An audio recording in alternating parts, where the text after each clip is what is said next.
Assalamualaikum warahmatullahi wabarakatuh. Perkenalkan, nama saya Nurse Dara Febriana, MSc PhD. Saya merupakan salah satu dosen di bagian keperawatan gerontik dari Fakultas Keperawatan Universitas Syahkuala. Untuk hari ini, kita akan mencoba mendemonstrasikan bagaimana melakukan pengkajian fungsional pada lansia dengan menggunakan Katsindex.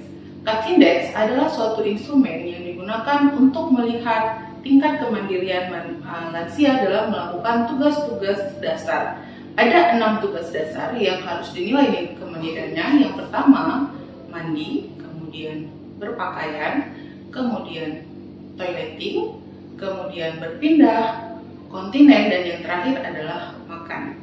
Yang perlu diingat, dalam pengkajian Katsindex, yang dinilai adalah apakah lansia membutuhkan bantuan dari orang lain. Jika lansia bisa mengoperasikan alat bantunya sendiri, maka itu dikategorikan mandiri. Baik, untuk lebih memahami bagaimana cara kita melakukan pengkajian fungsional pada lansia, akan kita demonstrasikan sekarang. Assalamualaikum warahmatullahi wabarakatuh. Waalaikumsalam warahmatullahi wabarakatuh. Dengan Ibu dulu. Ya, Ibu. Ya, nama saya Nurse Dara. Saat ini saya bertugas di Puskesmas Darussalam, dan hari ini kita akan melakukan pengkajian pada Ibu. Apakah Ibu bersedia? Insya Allah. Ya. Kita pengkajiannya mungkin nggak lebih dari 5 menit ya Bu. Semoga Ibu bersedia menjawab beberapa pertanyaan yang saya ajukan. Jadi pertanyaan ini menanyakan tentang kemandirian Ibu. Maksudnya, apakah dari pertanyaan yang saya tanyakan Ibu bisa melakukannya sendiri tanpa dibantu oleh orang lain? Oke. Jadi yang pertama, apakah Ibu masih bisa mandi sendiri? Insya Allah masih bisa untuk mandi sendiri. Oke. Alhamdulillah. Semua anggota tubuh bisa dibersihkan? Cuma di bagian belakang. Oke. Agak sulit. Agak sulit, agak sulit ya. Belakang. Baik. Kalau berpakaian, Ibu ambil pakaian dari lemari, kemudian mengenakan pakaian, Ibu bisa sendiri? Tergantung bajunya. Nanti kalau yang bagian belakang, yang minta bantuan anaknya, liftingnya. Oke. Ya, baik. Kalau buang air besar atau buang air kecil, masih bisa pergi ke toilet atau ke kamar mandi? Masih bisa, insya Allah masih bisa. Kalau berpindah misalnya dari tempat tidur, kemudian bangun tidur, itu masih bisa sendiri juga? Masih bisa sendiri. Oke. Kalau tahan buang air besar, buang air kecil masih bisa? Untuk menahan. Iya. Kok air kencing kalau udah